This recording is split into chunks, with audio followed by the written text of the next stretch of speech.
어느덧 이제 2021년도가 한 달밖에 남겨놓지 않은, 한 달도 채 남겨놓지 않은 그런 즈음에 우리가 있습니다.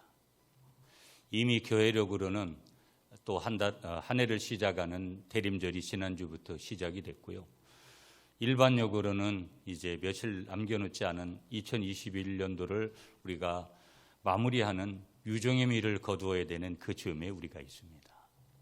이 즈음에 모든 한 분 한 분 가운데 여러 가지 뒤돌아보면 너무 감사한 것도 많고 또 뒤돌아보면 너무 어렵고 힘든 부분들도 많이 있었을 것 같은데요. 그럼에도 불구하고 우리 모두는 다 공이 코로나19라는 이 어려운 난간 속에 모두가 다 함께 있기 때문에 아마 우리가 적어도 짐작할 때는 모두가 다 쉬운 시간들을 보내고 있지는 않는 것 같다라는 판단을 하는 것은 감히 우리가 할 수 있는 그런 판단이 될 수 있을 것 같습니다.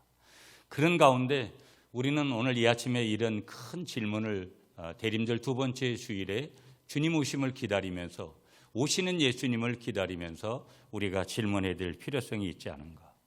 우리 인생은 다 죽음이라는 것을 앞에 놓고 있는데 우리가 온 때는 다 달라도 갈 때도 역시 우리가 순서대로 그렇게 나이를 드신 분들이 먼저 가시고 젊은 우리들은 뒤에 갈 것이라는 그 순번이라는 것에 대해서 올 때는 정해졌을지 몰라도 갈 때는 그것이 정해지지 아니했다라는 것 우리는 이미 다 알고 있습니다. 그러므로 첫 번째 한 가지 질문은 뭐냐?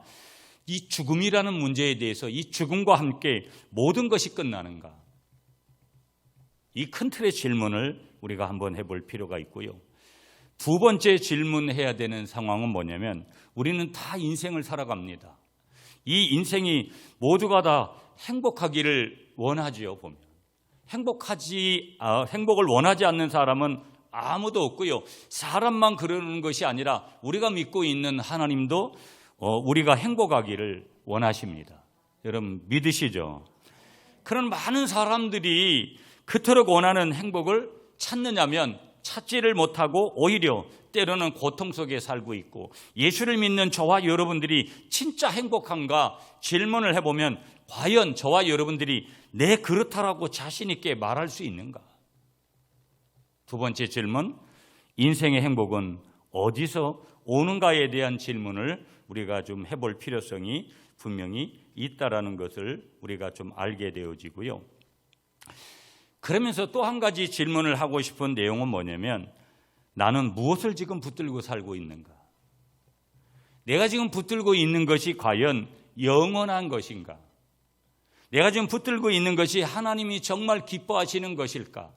내가 지금 붙들고 살아가는 것들이 너무나 나의 인생에 있어서 가장 복된 것이라고 그렇게 분명하게 믿을 수 있고 그게 사실인가? 무엇을 붙들고 살아오셨고 무엇을 붙들고 살아가려고 하고 무엇을 붙들면서 살아가려고 또 계획을 저와 여러분들이 하고 계시는지 이 대림절 두 번째 주일에 오시는 예수님을 기다리면서 우리가 분명히 좀 할 필요성이 있는 것이죠. 좀 전에 말씀드린 대로 우리는 대림절 두 번째 주일을 지나고 있습니다. 대림절은 여러분 성탄절을 맞이하기 전 4주간을 의미하는 것입니다. 이 기간이 상징하는 것은요, 소망과 정의와 평화와 사랑의 왕으로 오시는 예수 그리스도의 나심을 기다리며 준비하는 그런 시간들이 되겠습니다. 뭐가? 이 대림절이. 우리가 대림절 그러면 여러분이 다 이제 시각적으로 보시겠지만 이 초를 덮은 포도 보면 다 이제 보라색이죠. 이 보라색이 주는 의미는 왕의 오심을 상징하는 것도 있고 또 특별히 우리들이 해야 될 것은 참회를 상징하는 거예요. 대림절 기간은 예수님의 오심을 기다리면서 우리는 그 왕의 오심을 정말 고대해야 되고 왕의 오심을 기다리는 그 기간 동안에 우리가 할 일은 무엇이냐? 진정한 참회를 이루는 그런 기간이 바로 이 대림절 4주간의 이제 시간이 되겠습니다. 지난주부터 여러분 대림절 초를 이렇게 점화를 했어요. 이 대림이라는 단어는 전화가 왔는데 빨리 누구한테 운전한 거예요? 예배 오실 때 전화기 좀 끄고 항상. 예.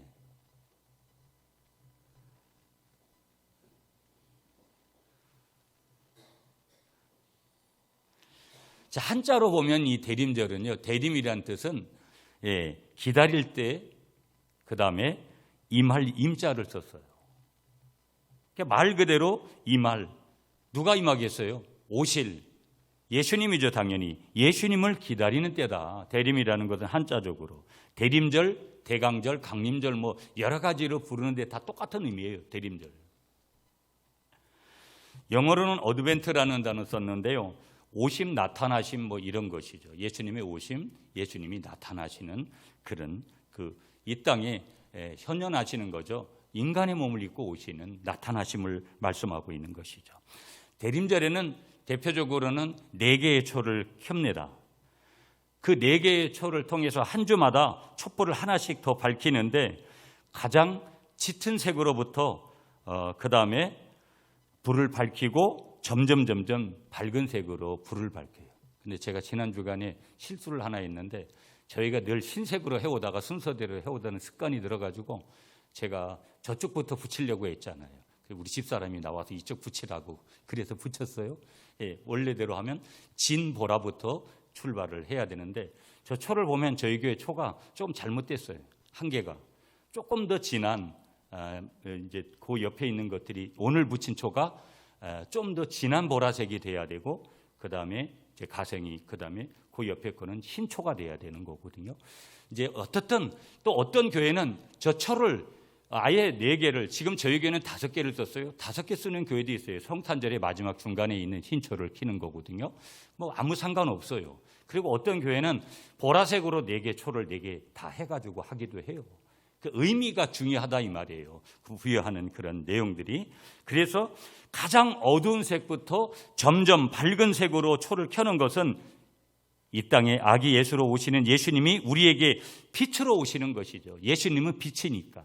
그러니까 예수님이 임하면 내 성격이 어떠느냐, 학벌이 어떠느냐, 뭐 어떻게 가난했느냐, 집안의 뭐 어떤 유전적인 어떤 환경들이 어떠느냐, 어둠에 속한 영역들은 다 물러가게끔 돼 있는 거예요. 믿습니까, 여러분? 그래서 그 우리에게 빛으로 오셔서 세상을 밝히시는 날이 가까움을 의미하는 그런 색들인 거예요. 그래서 아까도 말씀드린 대로 보라색만 하는 교회들도 있는데, 자, 이 초를 보면 우리가 첫 번째 초를 보라색, 가장 진한 보라색으로 켜는데요, 거기 그 첫 번째 초를 켤 때의 의미는 기다림과 소망의 촛불이다. 기다림과 소망을 담는 그런 촛불을 점화하는 거고요. 두 번째 초는 옅은 보라색인데 회개와 평화의 뜻을 또 담고 있고요. 세 번째 분홍색 초는 사랑과 나눔, 기쁨의 뜻을 담고 있고요. 네 번째 흰색 초를 켤 때는 만남과 화해와 사랑의 촛불을 켜는 거예요. 자, 그러면서 우리는 이 대림절을 두 번째 주일 지나고 있는데 우리는 이 대림절을 통해서 우리가 이런 질문을 해야 돼요. 오실 예수님을 기다리는데 성탄절에 오시는 것이죠. 그 오실 예수님을 기다리는 이 시간만큼 우리에게 있어서 소중한 시간들이 과연 있을까? 왜? 그 시간의 기다림이라는 것은 우리의 구원주가 되시고 우리에게 있어서 우리의 죄 문제를 근본적으로 해결해 주시고 우리에게 있어서 모든 것의 주인이 되신 그분이 오시는 날이기 때문에 그것을 기다리는 이 시간만큼 소중한 시간이 있나? 저도 오늘 예배를 마치면 임직식에 가고 또 마치자마자 까만 넥타이로 바꿔서 또 다시 장례 예식에 문상 가고 이런 절차들이 있는데 사람이 우리의 삶의 자리에서 이런저런 해야 될 일이 있지만 과연 그런 것들이 다 본질인가? 오늘 우리가 분명히 그런 질문을 해볼 필요가 있다라는 거예요. 여러분 한번 잘 들어보세요. 지구는요 1시간당 1600km의 속도로다가 지축을 중심으로 해가지고 자전, 공전 자전, 여러분 이거 다 배웠잖아요. 학교 다닐 때. 그 자전을 하는 거예요.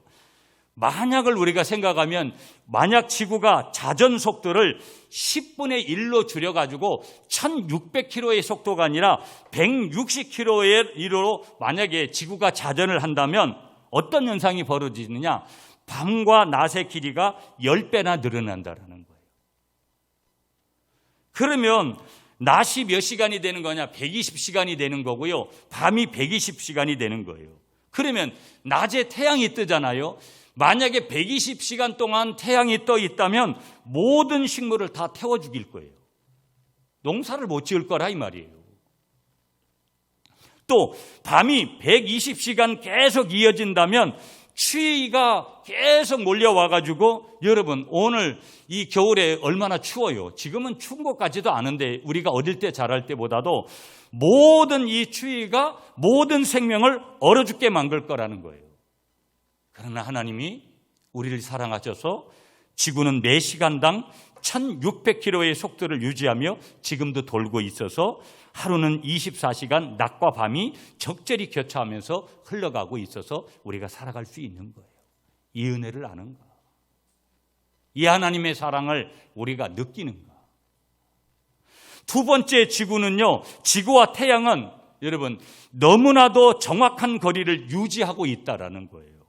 태양의 표면은 섭씨 온도가 6000도쯤 된다고 하는데요, 조금만 만약에 태양이 지구에 가까이 오면은요 아마 지구가 다 타버릴 거라는 거예요.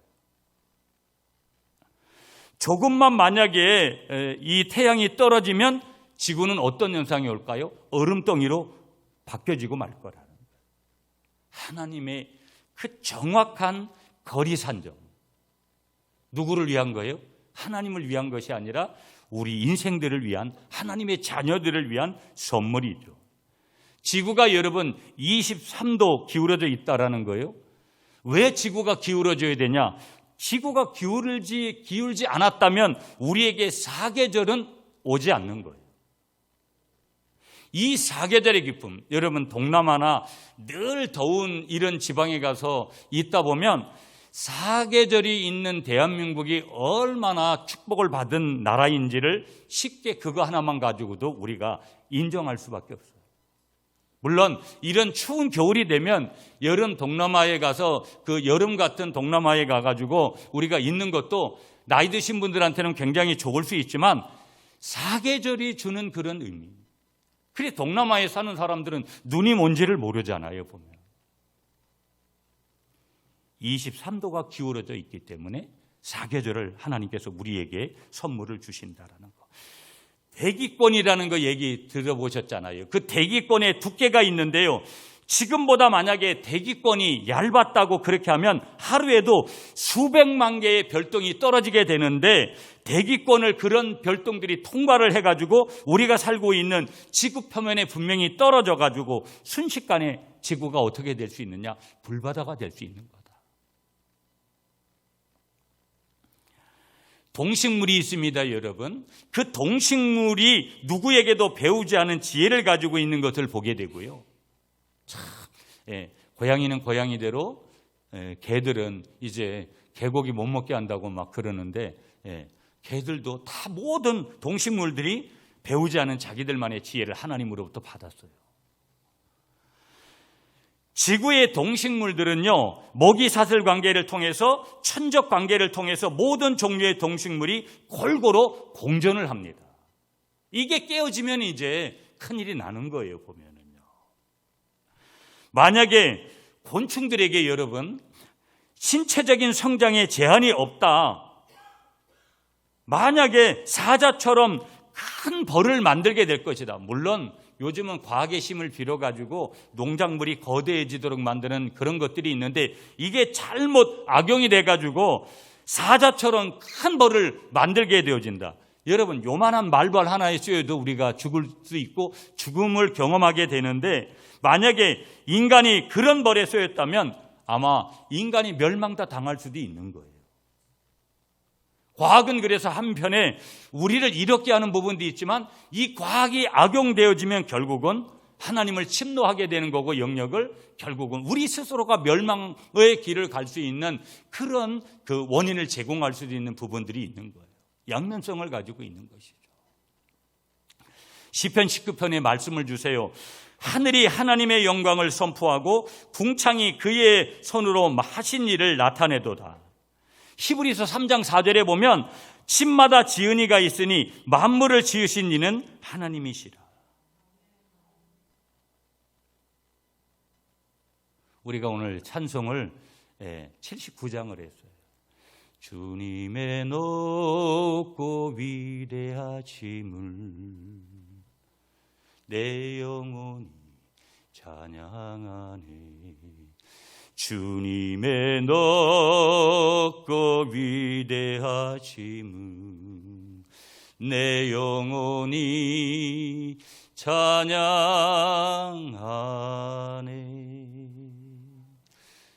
높고 위대하신 주님이, 창조주가 되신 주님이 이 세상의 이 모든 우주 만물을 창조하시고 우주 만물의 주인이 되신 것을 오늘 이 아침에 분명하게 고백하시는 여러분들이 되시기를 축복합니다.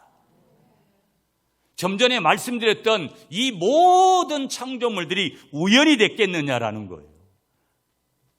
성경 말씀을 인용하여 드리는 말씀 속에 그 모든 것의 주인이 하나님이시고 그 모든 것을 하나님이 만드셨다라는 것을 우리에게 분명하게 말씀하여 주시는 줄 믿습니다. 엘샤다이의 하나님, 전능하신 그 하나님, 여호와 일에 준비하시는 하나님, 여호와 샬롬 평강을 주시는 하나님, 여호와 라파 치료를 주시는 하나님, 여호와 로이 우리의 목자가 되신 그 하나님이 두 번째로 우리가 붙들어야 될 상황이 뭐냐면 그 하나님은 나를 사랑하신다라는 거예요.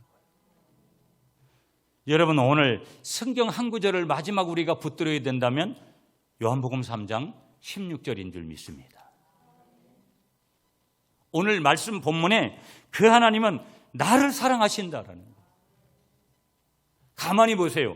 내가 사랑받을 만한 자격이 있나? 오늘 여기 저는 여러분에게 말씀을 전할 만한 자격이 없어요. 인간적으로 보면. 여러분보다도 훨씬 더 이면에 더러운 면이 있을 수 있고 여러분보다도 훨씬 더 못한 부분이 훨씬 더 많을 수 있는 나를 이곳에 목회자로 세우고 설교자로 세우고 말씀을 선포하게 하시는 하나님. 여러분은 그러면 어떠냐라는 거예요. 여러분이 그렇게 대단하십니까? 성경은 분명히 우리에게 알려주는데 의인은 하나도 없다. 모두가 다 죄인이라는 거예요.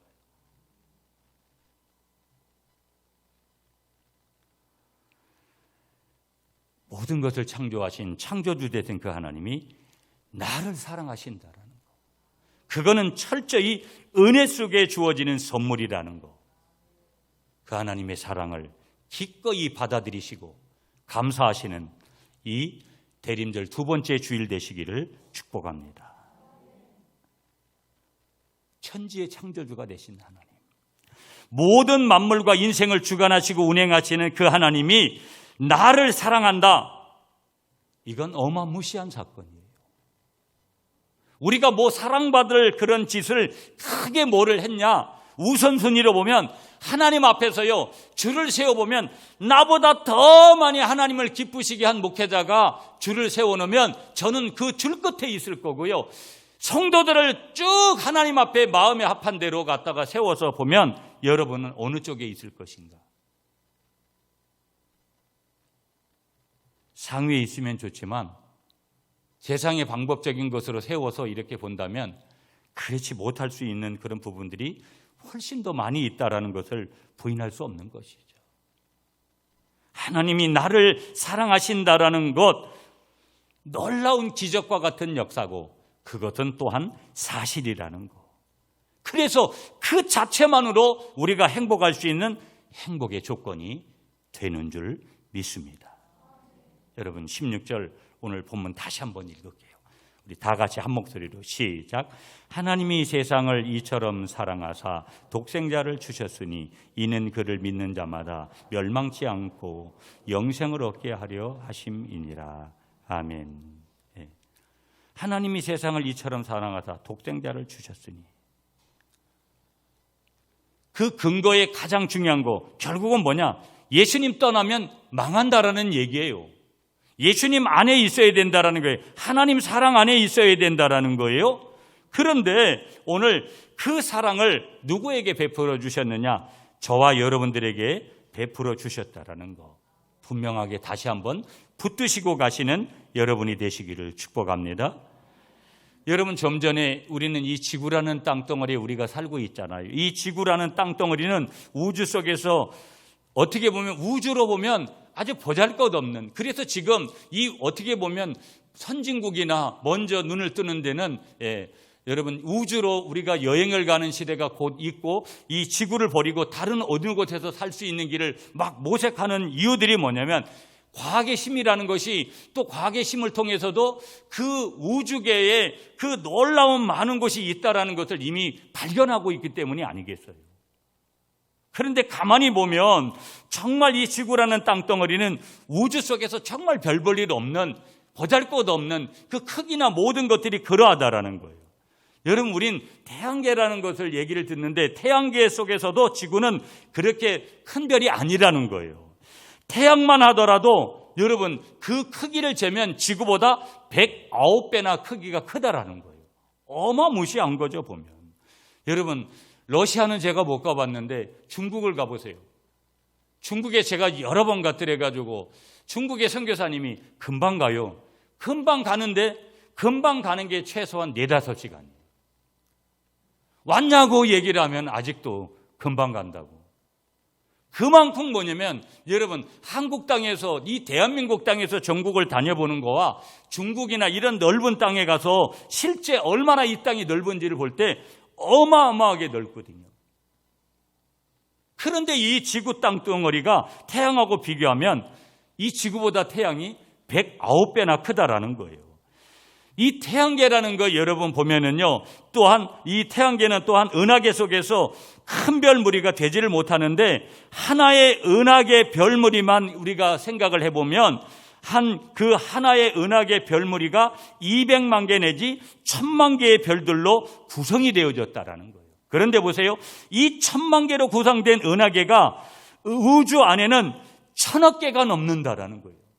이거 여러분 머리에 담기가 쉽지 않은 거예요.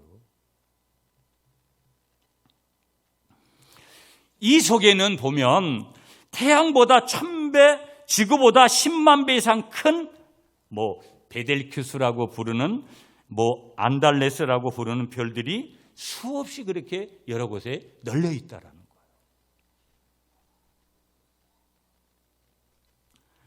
그런데 보세요, 여러분. 우리 하나님은요, 우리가 믿는 하나님은 그 어마어마한 별들을 사랑하셔야 되는데, 그런 것들을 통해서 하셔야 되는데 은하계에 널려 있는 크고 아름다운 별들을 사랑하지를 아니하시고 하나님은 왜 이 세상을 그리고 나를 사랑하셨을까? 이 우주 속에서 지구 하나가 없어진다고 우주가 혼란에 빠지는 거 아니라는 거 분명히 우리가 알 수 있는데, 나와 내가 하나님의 사랑을 받을 만한 그 무엇이 있는가? 뒤돌아보면 그런 것들이 전혀 없는데 하나님이 나를 사랑하고 나를 사랑해야 될 무슨 의무라도 그분이 가지고 계신 것이 아닌데 그럼에도 불구하고 왜 나를 사랑하시는가?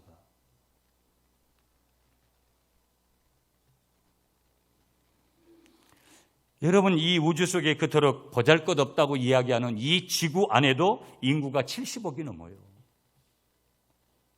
제가 몇 년 전에 5월 1일 날 천안문에 갔어요. 근데 강의를 가가지고 5월 1일은 노동절에는 절대 중국 분들은 어떤 강의를 받아야 되든 뭘 하든 절대 일하지 않습니다. 그래서 선교사님하고 별 수 없이 그날 강의를 못하고 천안문에 갔어요. 그리고 여러분이 보시는 대로 그 천안문에 있는 자금성, 사람들이 지금껏 서울이나 어디 가가지고 그렇게 많은 사람들을 본 적이 없어요. 천안문에 엄청난 사람들이 어떤 중국의 유명한 한 사람을 이제 시체로 이렇게 과학적으로 잘 모셔놓은 그 자리에 그날만 이제 공개를 한대요. 한국 같으면 이제 10원짜리 여기 막 날아다니고 그럴 수 있는 상황인데도 중국 분들은 그렇지 않더라고요. 그 자금성을 관광하고 돌아보는데도 시간이 상당한, 자금성 끝까지 나가는데도 엄청난 시간이 걸리더라고요. 제가 무슨 얘기를 드리고 싶냐면 중국이 이렇게 엄청난 인구를 또 가지고 있잖아요. 그런 70억이 넘는 인간들이 지금도 살아가고 있는데 이 지구는 이제 인간을 귀찮은 존재로 여겨요. 왜? 사람이 너무 흔하니까. 흔한 게 사람이니까. 그 무가치하게 인간 스스로가 무가치하게 여겨서 함부로 죽이고 함부로 그렇게 대하는 그런 무가치한 인간, 그를 왜 하나님은 사랑하시는가?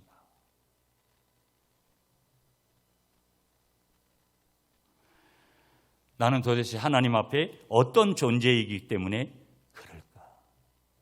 데이터를 보면 여러분, 지구상에는요 10초 안에 45명이 지금 태어나고 있고요, 또 10초 안에 17명이 죽는다는 거예요.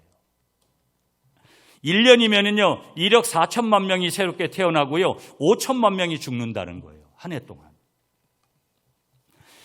한 해 통계를 보면은요 뇌혈관으로 죽는 분이요 440만이나 된다라는 거예요. 전 세계적으로. 운전사고 하나만으로 150만 명이 죽고요. 인도라는 나라, 그 나라도 인구가 많잖아요.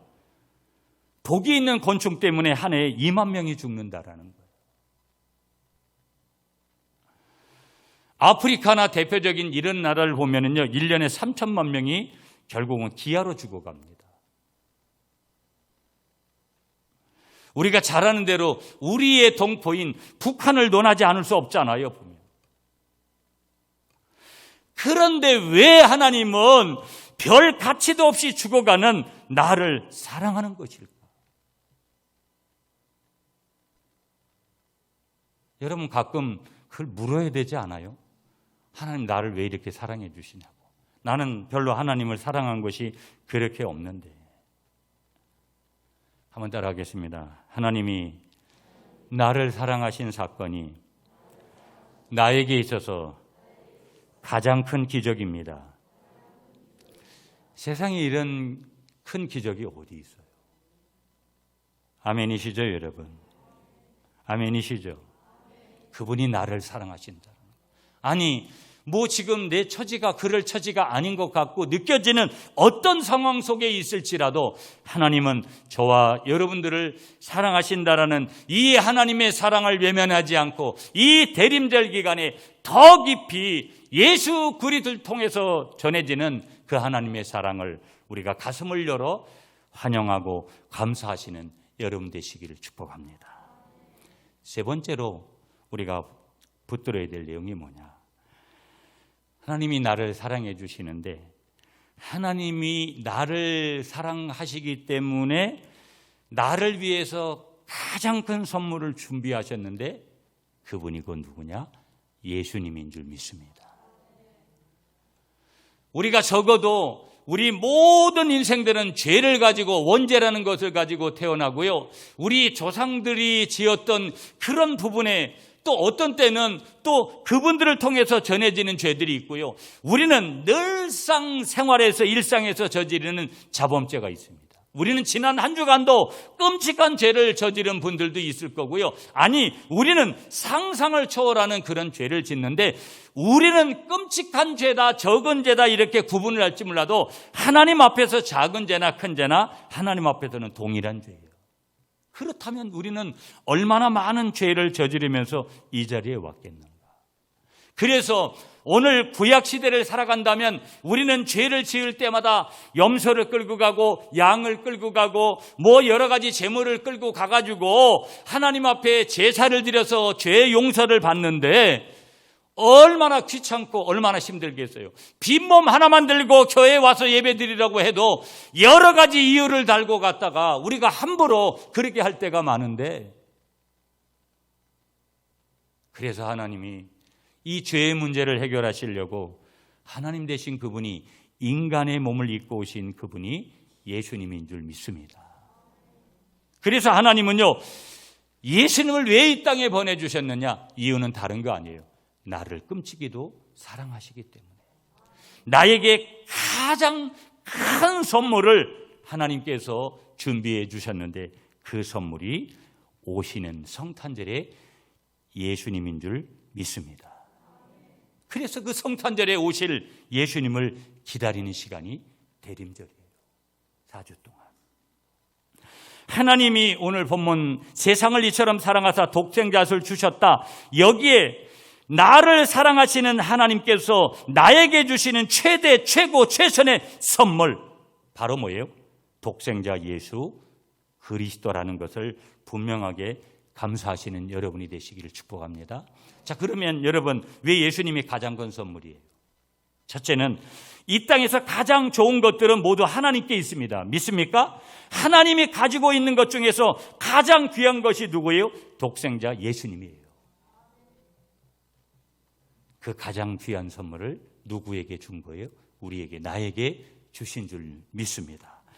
두 번째로 오래전부터 이 준비하신 선물이라는 거예요. 왜? 그 오래전이 언제냐? 인간이 범죄하는 그 순간부터 하나님은 독생자를 보내 그 인간을 구원할 것을 약속하시고 계세요. 창세기 15장, 이걸 원시복음이라고 그러는데요. 세 번째, 왜 예수님이 가장 큰 선물이냐? 우리에게 가장 필요한 선물이기 때문에. 우리는 뭐 이것저것 우리가 필요한 것들 많이 있어요. 그렇지만 우리 인생에 있어서 가장 필요한 선물은 구원인 줄 믿습니다. 그래서 오늘 17절에도 구원을 말씀하시는데 이 구원을 우리에게 선물로 주시려고 예수님이 이 땅에 오셨고, 하나님은 예수님을 우리에게 가장 큰 선물로 주신 줄로 믿습니다. 멸망받을 수밖에 없었던 이 멸망받을 인간에게 필요한 것은 돈도 아니고 집도 아니고 옷도 아니고 어떻게 보면 내 주위에 있는 사람도 아니라는 거.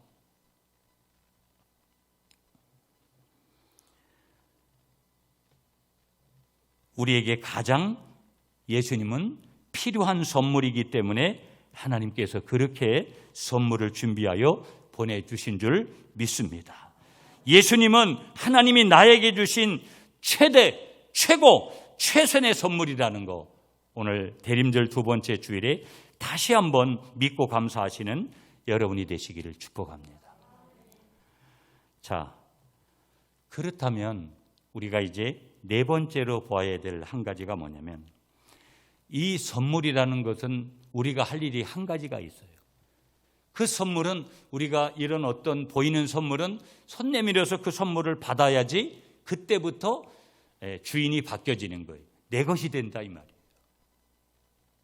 오늘 하나님께서 우리를 사랑하셔서 독생자 예수 그리스도를 이 땅에 보내주셨다면, 구원주로 보내주시고 우리의 모든 인생의 삶의 주인으로 우리에게 보내주셨다면, 우리는 손 내밀어서, 손 내민다라는 거, 가슴을 열어서 우리가 이 선물을 받아야 될 줄 믿습니다. 이게 우리가 할 일이에요. 여러분, 다시 본문 볼게요. 하나님이 이 세상을 이처럼 사랑하사 독생자를 주셨으니 이는 그를 믿는 자마다. 여기서 따라와야 될 게 뭐예요? 우리 사람에게 있어서 그 믿음이라는 단어가 반드시 따라와야 된다. 이 선물을 받을 수 있는 조건이 바로 뭐냐? 믿음이라는 거예요. 믿는 자는 멸망하지 않고 영생을 얻게 하려 하심이라. 17절 보세요. 하나님이 그 아들을 세상에 보내신 것은, 다시 반복해요, 세상을 심판하려 하심이 아니요 그로 말미암아 세상이 구원을 받게 하려 하심이라. 아멘이시죠 여러분? 그러므로 여러분, 오늘 이 선물을 우리가 받을 수 있느냐? 당연히 받을 수 있고, 이미 우리는 이 선물을 받은 하나님의 자녀들이라는 것을 분명하게 믿으시는 여러분이 되시기를 축복합니다. 그리고 아직도 구원의 확신이나 아직도 믿음의 흔들림 속에 있는 분이라면 손 내밀어서 믿음을 발동해서 우리가 이 하나님의 은혜의 선물을 받으면 우리에게 놀라운 기적과 같은 역사들이 일어나게 되는 줄 믿으시는 여러분이 되시기를 한 번 더 축복하겠습니다. 우리가 전제 하나를 붙들어야 돼요. 그건 뭐냐? 우리가 구원받는 길은 한 길밖에 없다라는 거. 믿습니까, 여러분? 구원의 길은 이 길 한 길밖에 없다라는 거, 진리는 하나라는 거, 예수님밖에 없다라는 거, 생명은 하나라는 거, 예수님 안에 있다라는 거. 종교다원주의 시대에 마지막 때 여러 가지 소리들로 우리를 유혹하는 이 시대에 우리가 이것을 분명하게 믿으면서 하나님의 선물을 받게 되어지면 우리에게 이 선물을 받은 사람에게 주어지는 보너스 하나가 더 있어요. 그것이 뭐냐? 다섯 번째 우리가 보아야 될 것. 이 선물을 받은 사람은 그 값어치가 달라지더라는 거예요. 그 값어치가 달라진다. 내 인생의 형편을 보면, 나의 삶의 형편을 보면 아직도 범죄하고 아직도 하나님의 말씀대로 살지 못하는 영역이 훨씬 많아요. 그러나 내가 예수 그리스도를 영접한 그 순간, 내가 예수 그리스도를 믿기 시작한 그 순간부터 이 선물을 얻은 사람에게는 그 값이 무조건 달라져요. 이제 이 선물을 얻은 사람은 그 값이 달라진다라는 것을 믿음으로 수용해 나가시는 여러분이 되시기를 축복합니다. 그러니까 나는 얼마짜리냐, 세상 사람들이 계산하기 좋아하는 십진법으로 계산을 한다면 나는 예수님짜리이기 때문에 예수님짜리는 값어치를 계산할 수 없는 그런 존재이기 때문에 나는 값으로 칠 수 없는 가장 이 땅에서의 보배로운 존재, 그 사람이 저와 여러분인 줄 믿으시기 바랍니다. 아멘이시죠, 여러분? 영원하신 하나님의 아들 예수, 완전한 구원과 계시의 완성을 이루신 예수, 그분을 우리가 선물로 받았기 때문에 우리는 예수님 짜리가 되는 줄 믿습니다. 그 예수님 짜리는 값어치로 따질 수 없는 존재, 이 보배롭고 존귀한 존재로 삼아주신 우리 하나님 앞에 모든 영광을 돌리면서 이 대림절 기간에 성탄의 주님으로 오시는 그 오시는 예수님을 우리가 믿음으로 기다리시는 여러분 되시기를 축복합니다.